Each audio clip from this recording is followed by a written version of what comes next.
Jeff, last week you talked about the Federal Trade Commission suing Ticketmaster for not enforcing its own rules for bots and other questionable activities. That was all in the last week's The Other Mac. And this week, just 3 days into the trial for the FTC's lawsuit against Amazon, the e-commerce giant reached a $2.5 billion settlement, including a $1 billion fine going to the FTC and $1.5 billion that will be used to refund an estimated 35 million affected customers. These are a lot of numbers here. Yeah. The FTC's original complaint reads, Amazon used manipulative, coercive, and deceptive user interface designs known as dark patterns to trick consumers into enrolling and automatically renewing Prime subscriptions. So, Jeff, let's unpack a little bit more about what Amazon has been doing here. Yeah. So the core thing is it's comparatively easy to sign up for Amazon Prime. It only requires 2 clicks, I believe. But to cancel it, there are only 2 ways that you would be able to cancel. One, directly contacting customer service, which can be an arduous process as we've all gone through. Or 2, navigating a 4-page, 16-click, 15-option cancellation process that Amazon referred to internally as the Iliad flow, named after Homer's epic story, which is, a very long and arduous read. So it seems that Amazon definitely knew what it was doing here. We should also note that this process started under the Biden administration in mid-2023 and is only now going to court. We should add as well that in the meantime, Amazon has greatly simplified and improved the cancellation process. This is good news. But it is, however, another example of a big tech company not doing what's right until they are threatened with legal action. We talk about this time and time again. And now, speaking of bad companies and lawsuits, Elon Musk's XAI is suing OpenAI yet again. Yeah, as if the states wasn't litigious enough in the past, it seems like we're in a whole new world for that now, with the president repeatedly threatening to sue everyone who doesn't like him. And fellow bullies like Elon Musk have launched lots of what look like pretty frivolous lawsuits as well. This time, Musk's lawsuit alleges that OpenAI has been hiring former XAI employees in order to steal secrets related to Musk's Grok chatbot. Now, having had some experience with ChatGPT and Grok and having followed both closely in the news and as we've reported on it, you got to ask yourself, does OpenAI really have anything to learn from Musk's racist chatbot? So maybe we'll see after this makes it to court, if it ever does get to court.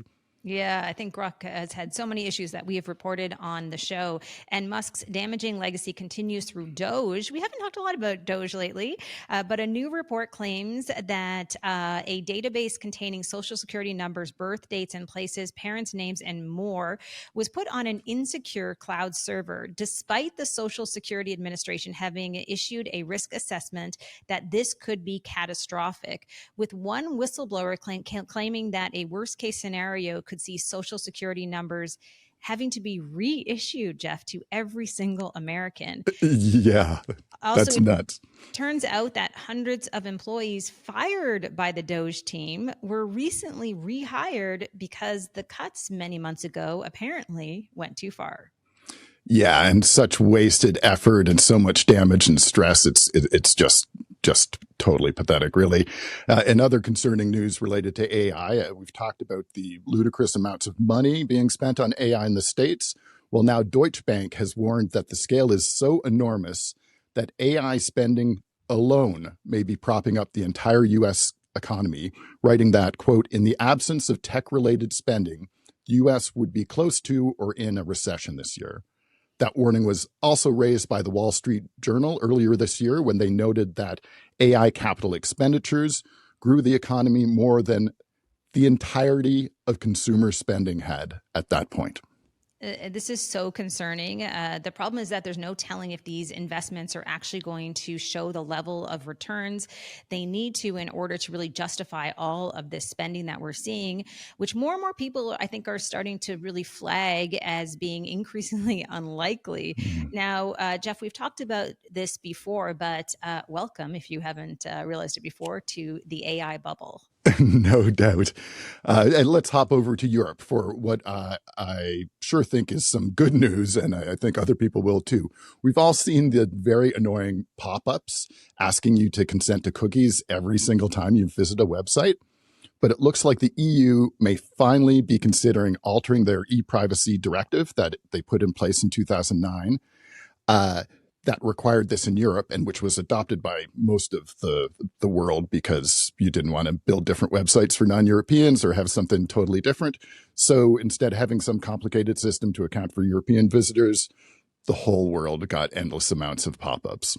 Yeah, and this has basically led to so many people who are simply giving consent to these endless pop-ups out of the way, which is certainly not accomplishing what is intended or what it intended. And it looks like we'll hear more about the next steps for this from the European Commission in December. Now, speaking of things that probably don't accomplish what they're intended for, Meta has rolled out its new teen accounts for Facebook and Messenger globally.